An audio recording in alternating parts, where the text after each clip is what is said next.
Boa noite, pessoal. Bom, hoje finalmente eu consegui fixar esse tema que nunca consegui aqui. A Larissa sempre dizia aqui como é que a gente tinha que fazer para fixar o tema e eu nunca acertava, né? Bom, então nós estamos começando de novo, pela primeira vez agora essa semana e acho que a última semana da nossa maratona de lives do Tá Na Mão, né? Então estamos começando mais um Tá Na Mão. Eu sou a Verusca Savaldelli. E aqui a gente discute estratégias na nossa vida de terapeutas para que a gente consiga alavancar as nossas carreiras sendo terapeutas e no mundo da confecção de órteses, tá bom? Bom, o nosso tema de hoje é sobre como é que a gente confecciona órteses hoje no nosso cenário atual, né? No cenário atual de pandemia, como é que ficaram os nossos atendimentos, como é que a gente realiza esses nossos atendimentos nessa nova perspectiva tão diferente, tão confusa, que a gente tem muito medo do que vai acontecer e de como que a gente vai, né, como que a gente vai se sair dessa, né?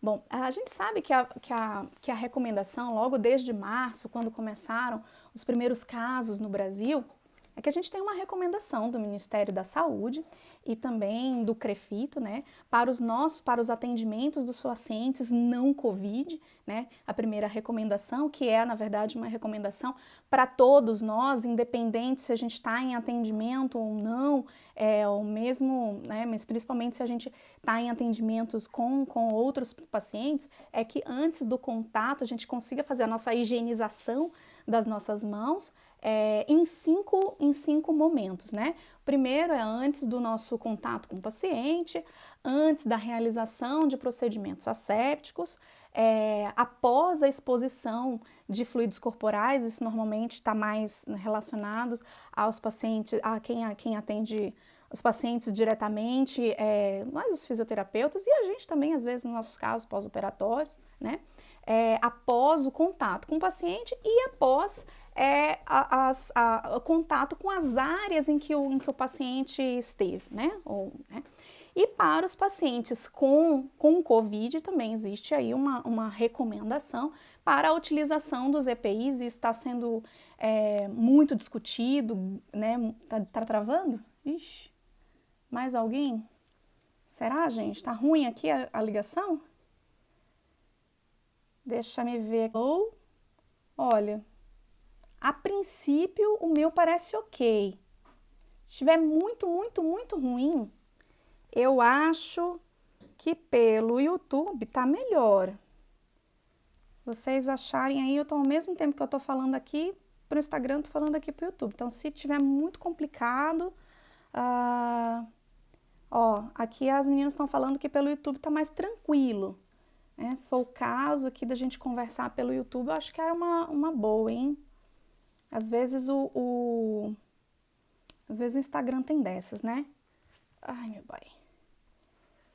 Obrigada, Lu. A Lu tá falando parabéns, queridas, pelos trabalhos belíssimos. Tá travando, né? Vamos aqui pro YouTube, tá facinho, ó. Tá aqui uma transmissão ao vivo no YouTube. O nosso canal chama Amato Órteses e Reab, tá? Pelo YouTube eu acho que tá mais fácil. Não tá travando no YouTube. É Instagram, galera. Tá meio complicado aqui mesmo. Mas eu vou dar seguimento e a gente vai tentando ver. Então é da internet da ver. Ixi, tá ruim. Lá também tá ruim? Eita caramba. Gente, vou tentar. Vamos tentar ver o que dá aqui nessa live, hein? Tá indo. Beleza, vamos embora seguir. Bom, então tava falando, né, da questão da utilização dos EPIs para aqueles terapeutas que estão em contato realmente com o atendimento de pacientes com coronavírus, de acordo até mesmo com um protocolo de manejo clínico, né, para o novo coronavírus, Covid-19, que foi até uma recomendação, que é uma recomendação do Ministério da Saúde para que nós, todos os terapeutas, todos os profissionais da saúde, façamos uma formação que é obrigatória, né, para a utilização, enfim, para o atendimento desses pacientes com infectados pelo Covid, né? E ele fala, né, já da utilização desses EPIs, que tá todo mundo já meio que cansado de saber, né? Que é a utilização dos óculos de proteção individual, luvas, gorros, avental impermeável, máscaras do tipo N95 e outras similares, né? Então, além disso também, o Crefito, ainda já no mês de março, talvez uma semana depois de que tudo começou, do boom que aconteceu aqui no Brasil, né, que foi ainda logo na segunda semana de março, mas lá mais ou menos na terceira semana, por volta do dia 20 de março, o COFITO ele solta uma resolução, que é a resolução 516, número 516, que ela autoriza a que nós, terapeutas ocupacionais e fisioterapeutas, possamos continuar os nossos atendimentos através de teleatendimento, telemonitoramento e teleconsultoria, né? Para os casos, né, para os tratamentos de pacientes que não devam ser, que tenham seus tratamentos interrompidos, né? Claro, de acordo com o nosso próprio julgamento quanto terapeutas de quais são esses atendimentos que podem ou não podem ser interrompidos nesse período. Lógico, com a possibilidade, né, de optarmos pela necessidade de reavaliações presenciais sempre que necessário. Eu já ouvi algumas pessoas falarem, mas eu não encontrei, e para mim talvez não tenha ficado muito claro se há a possibilidade de fazermos também as avaliações por teleatendimento. Eu acredito que não, né? Pelo que está lá escrito, acredito que não, mas não é uma certeza. Né, porque pelo que ele fala assim, com a necessidade de reavaliações presenciais, dá a entender que também as primeiras avaliações devam ser feitas presencialmente, para daí sim depois fazermos uma sequência de teleatendimento, teleconsultoria para os casos que nós entendamos que seja viável realizar o acompanhamento dos pacientes assim. Mas aí me vem aqui aquela pergunta, né? Mas e como que ficam, então, os casos que necessitam de confecção de órteses? Não tem outro jeito a não ser fazermos em atendimentos presenciais, certo? E aí, eu não vi, né, até então, não sei se alguém viu isso, mas pelas pesquisas que eu fiz, das coisas que eu andei estudando, pesquisando, não existe até o momento alguma normativa ou alguma recomendação oficial que traga uma clareza de como que a gente pode prestar esses atendimentos nesse período, né? Então, eu acho que até uma certa angústia nossa, né, que temos uma frente de atendimento muito importante para esses pacientes, né, para a confecção de órteses, de como realizar, de como prestar esses atendimentos nesse período. Até porque, pelo menos aqui na nossa experiência da Amato, e eu acredito também de muitos outros colegas, nós diminuímos totalmente, na verdade nós praticamente fechamos o consultório. Lembro bem aqui, meu último atendimento do consultório foi no dia 16 de março, foi meu último atendimento no consultório. E para não dizer que a gente parou totalmente hoje foi o meu primeiro atendimento desse período todo dentro do consultório. E foi um caso para confecção, ainda para confecção de órtese, né? Mas a gente não está fazendo outros atendimentos. Nós ficamos de sobreaviso para fazer apenas atendimentos para os casos urgentes, né, e pós-operatórios, mas mesmo esses foi o que realmente a gente teve uma diminuição total dos nossos atendimentos, até porque os cirurgiões de mão também pararam de fazer algumas cirurgias, né? Principalmente as cirurgias eletivas, até porque existe um risco muito grande também para o cirurgião dele contrair, né, de ele ser contaminado durante uma cirurgia. Então,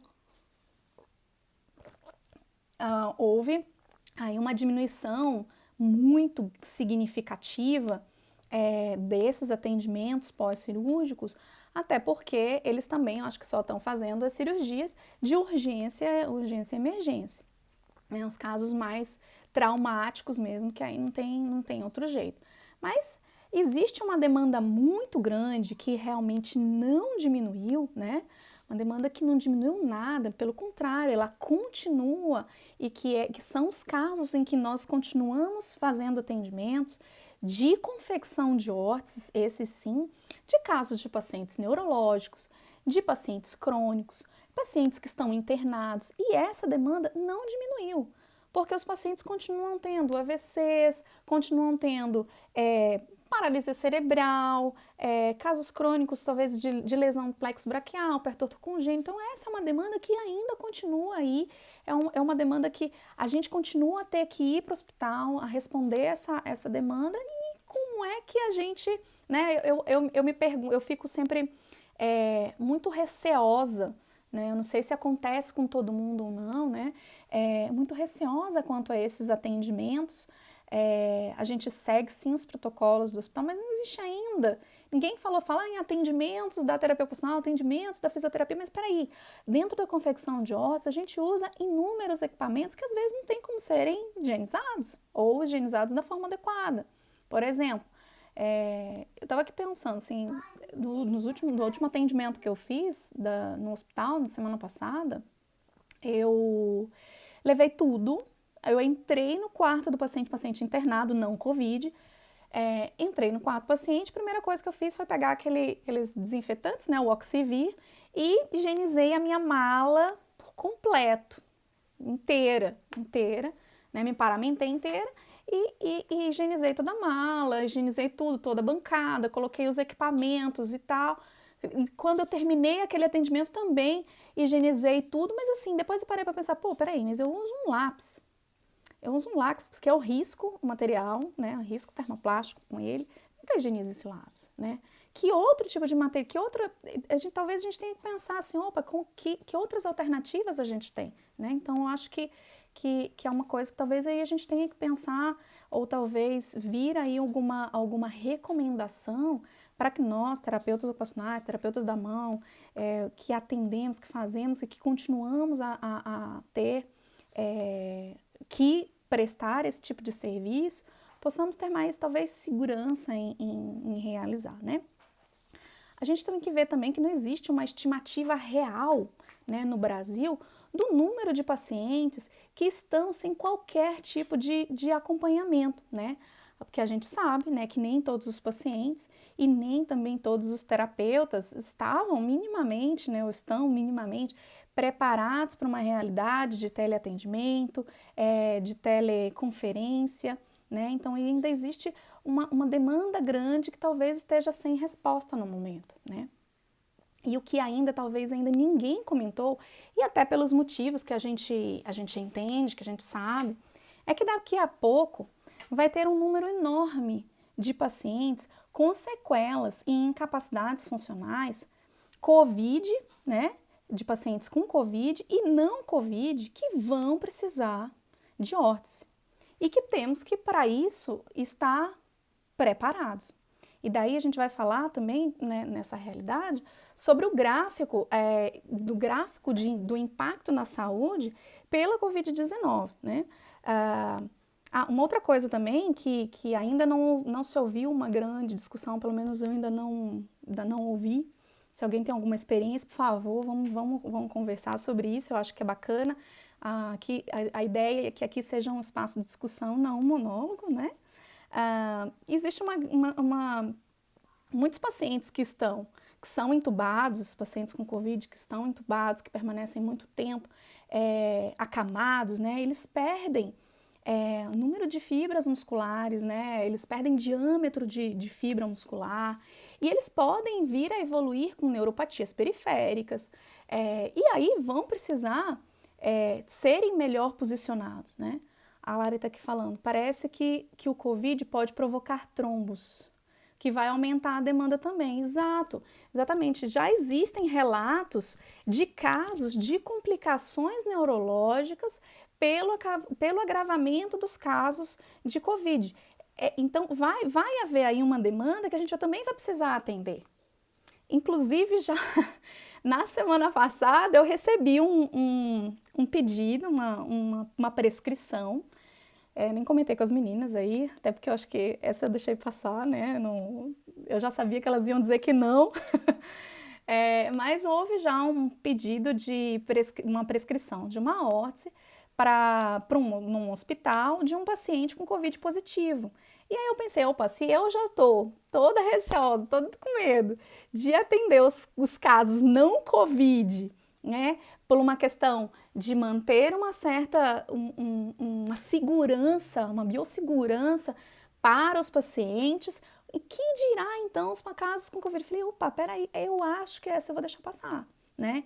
Então foi um caso que eu conversei, no caso, com o médico, com o prescritor, e pensei assim, 14 dias vão ser tempo suficiente para ele evoluir, talvez, com uma deformidade? Talvez se a gente esperar os 14 dias, 15 dias, esse paciente negativar aí a transmissão do vírus, será que não seja mais prudente, né, a gente esperar um pouco mais e aí sim depois fazer a órtese, que vai precisar, ele vai, independente se ele tem Covid, ele vai continuar precisando de órtese, mas será que a gente não precisa talvez esperar nesse momento? Então, eu acho que é uma coisa que a gente precisa pensar, né? E talvez vir uma orientação melhor também para essa demanda que continua existindo. Vamos lá ver o que mais que tem aqui. O Sérgio, que é da Divulga Terapia Ocupacional, tudo bem?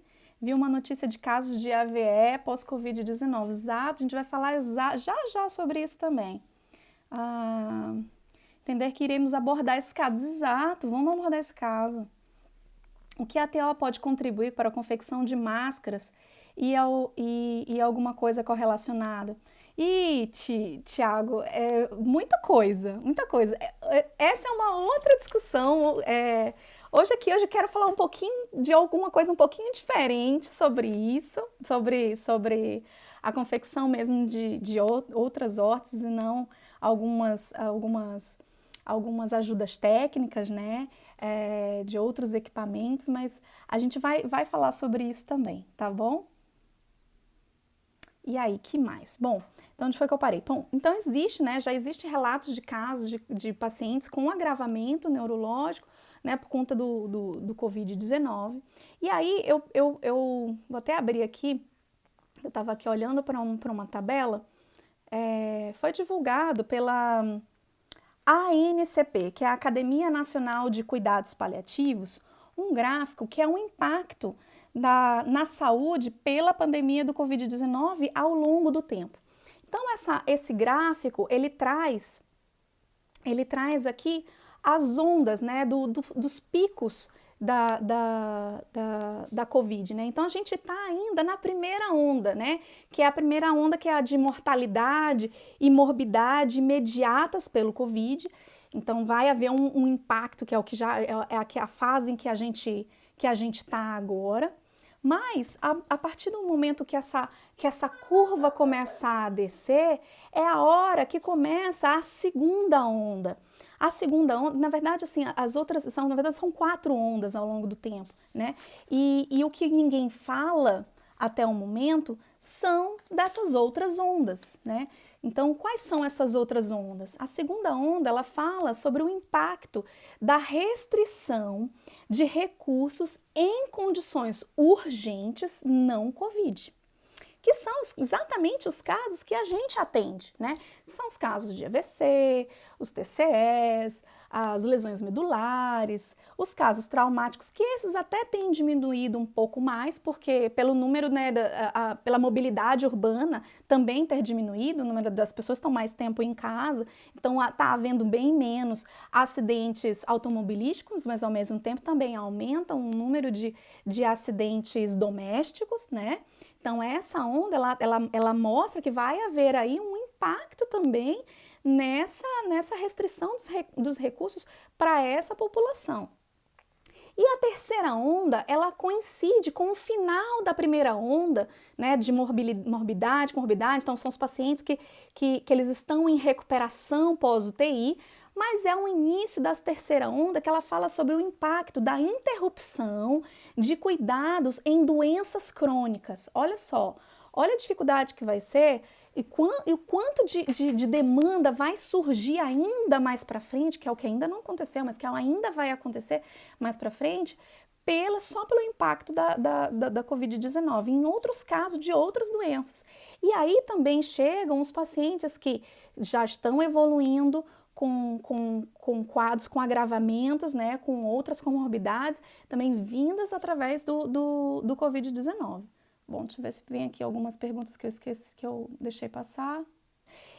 E a quarta onda, que na verdade é uma onda que ela seguiu praticamente junto com o início da primeira onda, que são os traumas psicológicos, as doenças mentais e um impacto econômico e burnout, que na verdade a gente já começa, ou então essa quarta onda, e até a gente já observa uma frente de atendimento também, de trabalho, para minimizar o impacto social do que vai ser isso, né? Então, já existe uma frente de terapeutas ocupacionais, de psicólogos, de assistentes sociais, de outros profissionais também trabalhando já para que o impacto dessa quarta onda, que já praticamente ela já vem começando junto, já seja minimizado, né? Bom, então isso aqui é um gráfico até bem bacana, assim, se alguém quiser depois só me falar que a gente passa isso daqui. Eu acho que é uma coisa interessante para que a gente consiga observar que, opa, peraí, eu tenho meus atendimentos interrompidos nesse momento, tá complicado, existe uma demanda agora, mas essa demanda ela vai aumentar. Ela vai aumentar muito mais. Ó, no YouTube tá tranquilo. Exato, a Marília está falando, exato, o isolamento afeta demais a saúde mental, exatamente. Então vai haver aí uma necessidade muito maior dos nossos atendimentos daí por diante, certo? Então a gente tem que olhar talvez para esses cenários que estão para chegar, né? Então, principalmente na terceira onda, na segunda e na terceira onda, né, onde tem os impactos com os recursos das condições urgentes, né, que vão precisar continuar em atendimento, são os pacientes com AVC, TCE, enfim, e dos pacientes com as doenças crônicas, né, e que realmente o que mostra o sinal que para a gente ainda continua. Né, o que a gente ainda tem uma demanda, a gente ainda está sendo solicitado, mesmo não estando em atendimentos no consultório. Mesmo até nem fazendo nada de teleatendimento, nada disso, porque nesse momento a gente praticamente concentrou os nossos esforços só mesmo para os casos que necessitam de confecção de órtese, e nós não paramos. Nós não paramos. A semana passada, claro, houve uma diminuição? Houve uma diminuição muito grande, porque também a maioria dos nossos atendimentos para a confecção de órtese demandava muito dos casos traumato-ortopédicos, e esses praticamente a gente não está fazendo nenhum tipo de atendimento no momento, exatamente porque também foram interrompidos as cirurgias, né? A Marília vai falando aqui que os protocolos de atendimento precisam ser pensados já, exato, pensados já, até porque, é por isso, né, a gente fala assim, não foram interrompidos, e até então, pelo menos eu andei pesquisando pelo site do COFITO, não tem nada, do CREFITO, nada, talvez no CREFITO de São Paulo, né, não sei de outros lugares, a própria SBTM, que é a nossa Sociedade Brasileira de Terapeutas da Mão, se haveria assim, alguma recomendação de como realizar, não tem, né? Ainda não tem. Então, acho que a gente tem que começar a pensar e ajudar as nossas sociedades com relação a isso também. Uma outra coisa interessante que eu vi nessas minhas pesquisas, e até falando também desses números de casos que estão aumentando, vindos do Covid, existe um vídeo do Husk Rehabilitation em Nova York, que ele fala sobre a experiência de médicos de lá, né, médicos de lá com Covid-19, de médicos reabilitadores, né, de médicos fisiatras. Então, a parte mais interessante que, resumindo, é um vídeo de grande, mais ou menos de uns 30 minutos. Que a parte mais interessante que eu achei desse vídeo é que lá eles começaram o tratamento da reabilitação pós-alta dos pacientes com Covid, feito logo ainda com o paciente internado em hospitais de reabilitação. E que eles observaram é que houve aí um aumento do número de quadros de AVC, alguns não detectados durante o período de internação hospitalar. Olha só. Então, caso de hemiparesia leve, hemiparesia discreta, encefalopatias, Guillain-Barré, né? Como consequência da infecção viral. Né? Então, aqueles casos, eles eram acompanhados, né, ainda durante a internação do Covid, e eles relataram também que esses casos, eles evoluíam com uma fadiga intensa, né, e com pouca tolerância à terapia.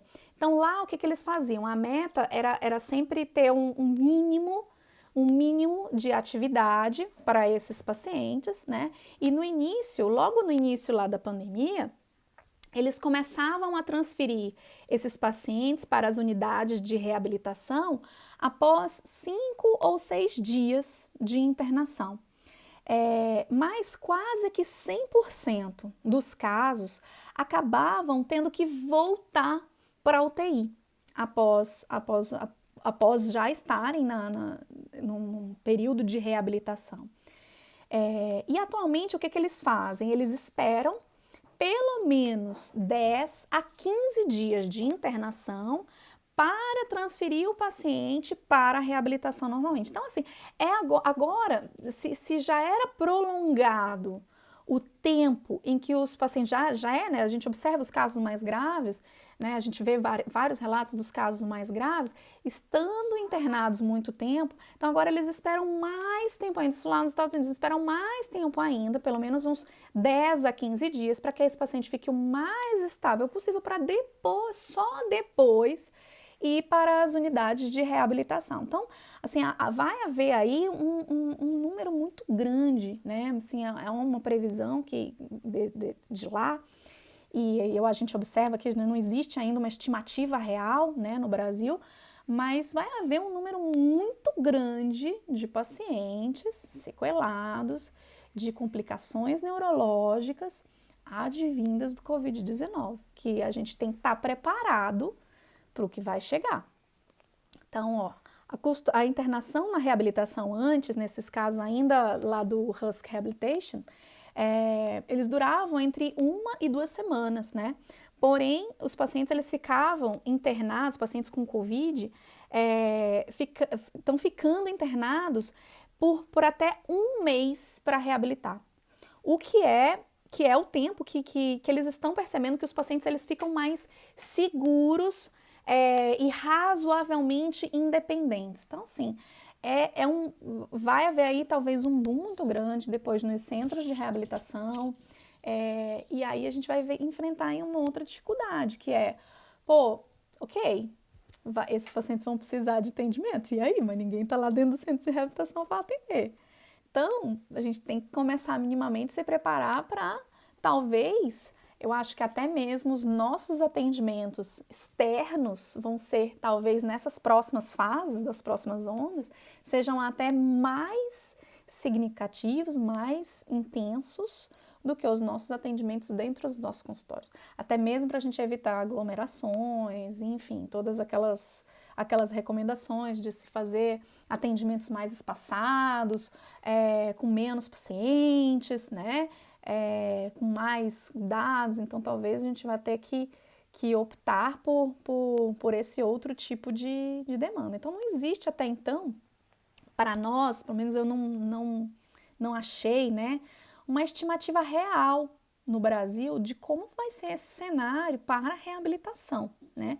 Mas aqui a gente sabe que se no momento atual já existe um número muito grande, né, de pacientes que estão sem qualquer tipo de atendimento, né, que dirá daqui mais para frente. Certo, gente? Que mais? Alguém quer fazer alguma pergunta, alguma consideração, alguma coisa? Ó, o Tiago falou aqui, ó. Você acha que podem fazer alguma ajuda remotamente pensando no isolamento? Sim, vai sim. É possível, Tiago, e já tem muitos terapeutas fazendo. Já tem muitos terapeutas fazendo e já trabalhando nesse segmento. Mas, peraí, galerinha. Olha aqui. Tá linda, meu amor. Tem aqui umas... Vem cá, vem cá. Não. Ah, então você vem me atrapalhar minha live e agora não quer aparecer? Vem cá. Não. Tem aqui uma menininha toda maquiada e um menininho aqui, gente. Peço desculpas. Tá bom, vai lá, dá falar tchau, gente. Tchau. Pronto, vamos pra lá. É que a minha turminha aqui já tá aqui, já pedindo sono. Então, Thiago, voltando aqui ao assunto, se tem como fazer alguma coisa remotamente, pensando no isolamento, sim. Já tem muitos terapeutas trabalhando nessas frentes, né? Mas, como eu tinha falado, não sei se você estava no início, né? Acho que a recomendação para esses atendimentos, teleatendimento, teleconsultoria, são para casos dos pacientes que já estavam em acompanhamento terapêutico, mas que necessitam, os casos novos, precisam de avaliações presenciais para daí sim determinarem-se os planos de tratamento e dar seguimento remotamente. Mas a dificuldade está, pelo menos para nós, terapeutas ocupacionais, terapeutas da mão, fisioterapeutas que trabalham com confecção de órtese, é como prestar esse outro serviço remotamente. É impossível, certo? Que mais, galera? Alguém quer falar alguma coisa? Ó, aqui tem uma... Bom, muito bom você pontuar esses aspectos das sequelas do Covid, porque muito se fala da saúde mental decorrente do isolamento e dos óbitos, mas pouco pensamos nas sequelas que podem ocorrer. Exatamente.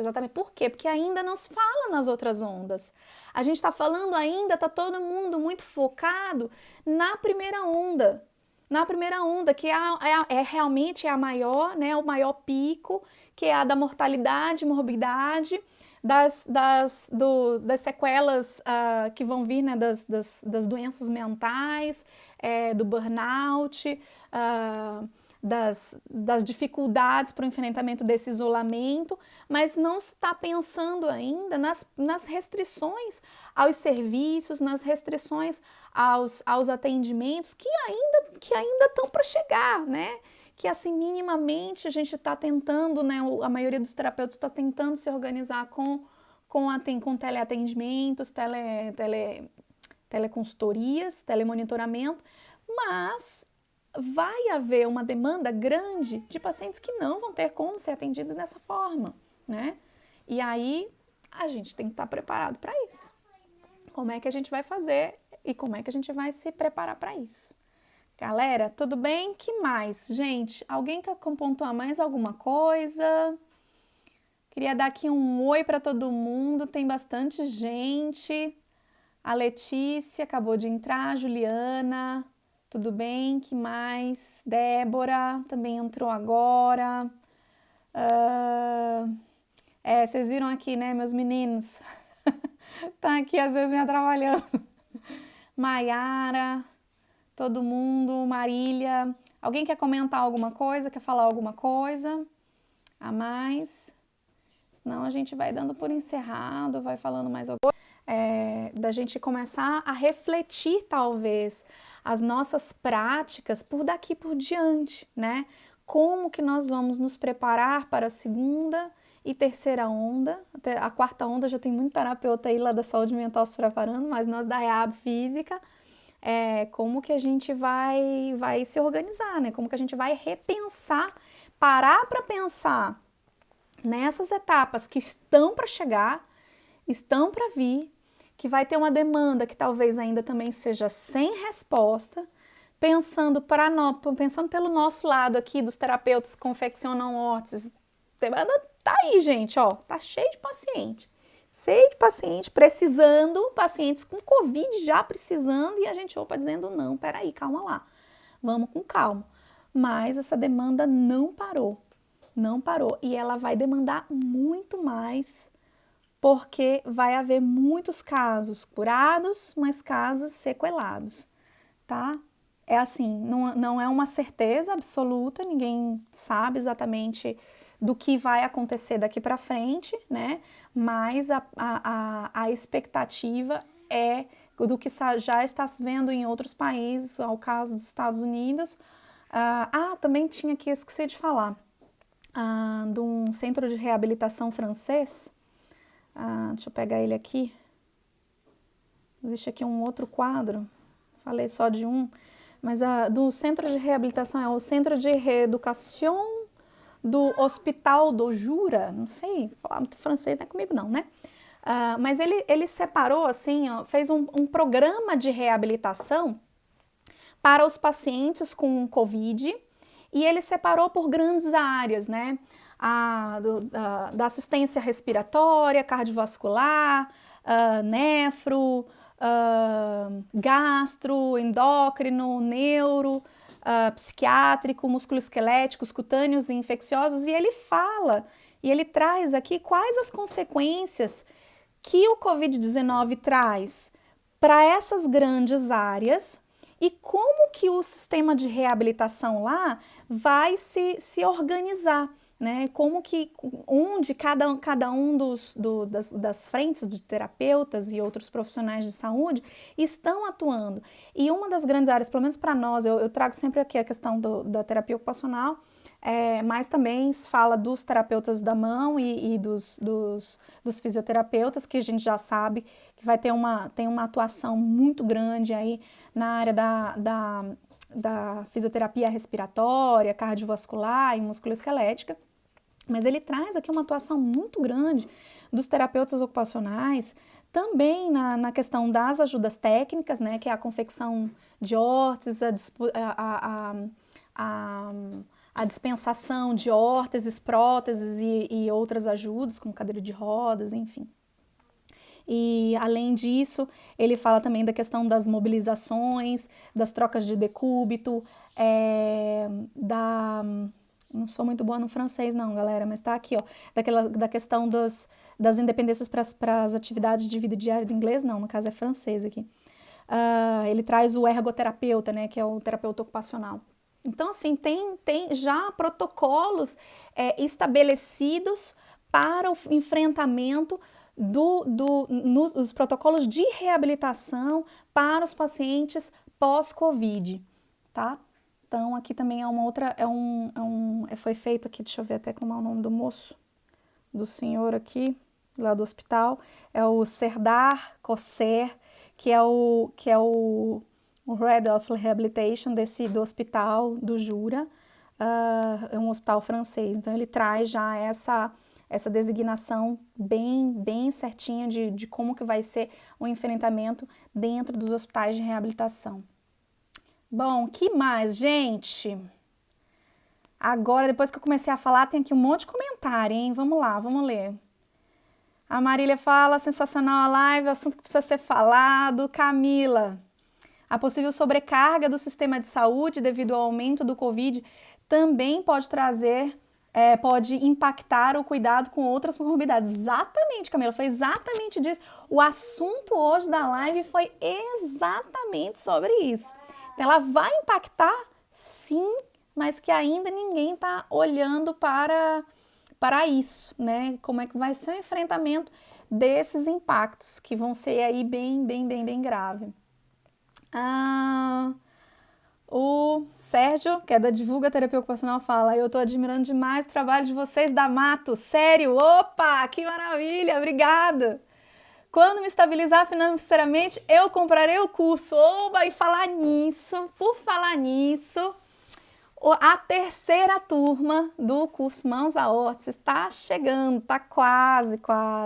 Na semana que vem, nós vamos abrir, já estão abertas, né, as inscrições para a Semana Terapeuta de Mão Cheia, que já vai começar na segunda-feira, segunda, quarta e sexta, né, dia 11, 13 e 15, e já antecipando, no dia 18 de abril, não é março, nem abril, de maio, no dia 18 de maio, nós vamos abrir de novo agora a terceira turma para o curso Mãos à Órtese, tá, gente? Muita gente ficou de fora, muita gente perguntando, muita gente pedindo, e a gente acredita que seja pertinente a reabertura, na verdade, a abertura de uma nova turma, e vai ter surpresas aí, fiquem ligados, porque a gente também está pensando nessa questão dos terapeutas para o enfrentamento do Covid, nessa fase crítica e econômica também, a gente está de olho nisso, então fiquem atentos aí,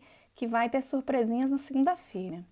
Bom, Larissa fala, já está impactando muito, né? Pacientes sem atendimento e regredindo, tem muito já, com certeza. Tem demais. Que mais? Reabilita terapia ocupacional, parabéns pela iniciativa de um tema tão importante em tempos de isolamento social. Necessário pensarmos em novas estratégias nesse momento. Exatamente. O curso Mãos à Órtese é uma estratégia, hein, galera? Não é querendo falar nada não, mas é. A Shirley falando aqui também, ó. Pensando a longo prazo, é a nossa hora de mostrar nossa atuação dentro dos hospitais para outras patologias. É muito necessário TO num contexto hospitalar. Exatamente. Parabéns pela live, sempre acompanhando vocês. E Shirley, na semana passada, não sei se foi semana passada, acho que foi, eu já tô meio perdida ao longo aqui do tempo, né? Mas acho que foi na quarta-feira, a gente fez uma live super bacana aqui com a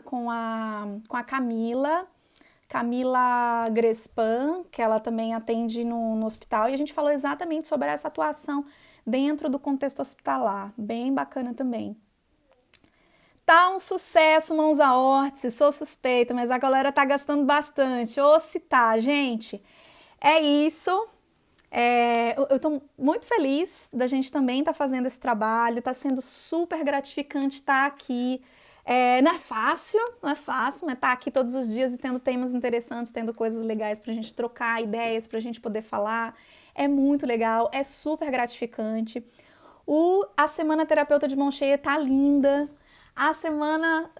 O curso Mãos à Órtese, então, nem se fala, a gente fala que é o nosso xodozinho, a gente acorda, respira, pensa, tudo para aquilo que seja realmente assim, o máximo, para que ele seja perfeito. A gente nunca chega à perfeição, mas a gente está sempre tentando se aprimorar, tentação em 65 alunos, estejam aí sempre tendo o melhor nessa fase, tá bom? A Camila fala aqui, parabéns meninas, estou gostando do pique de vocês. É isso, vamos embora! Certo, galera? Um beijo grande para todo mundo, boa noite, fiquem bem, cuidem-se e amanhã tem mais, tá na mão. Amanhã o tema vai ser sobre dedo em gatilho com a Larissa. Para quem acompanha aí as nossas redes, para quem está acompanhando o site, ou as alunas do curso já receberam aí um artiguinho que a gente fez uma tradução, a Lari fez aí uma tradução desse artigo e tem um estudo super bacana sobre dedo em gatilho, sobre uma atualização, e ela vai fazer a live amanhã sobre esse assunto, tá bom? Um grande beijo para todo mundo. Obrigada para vocês todos. Boa noite. Tchau, tchau. Até amanhã.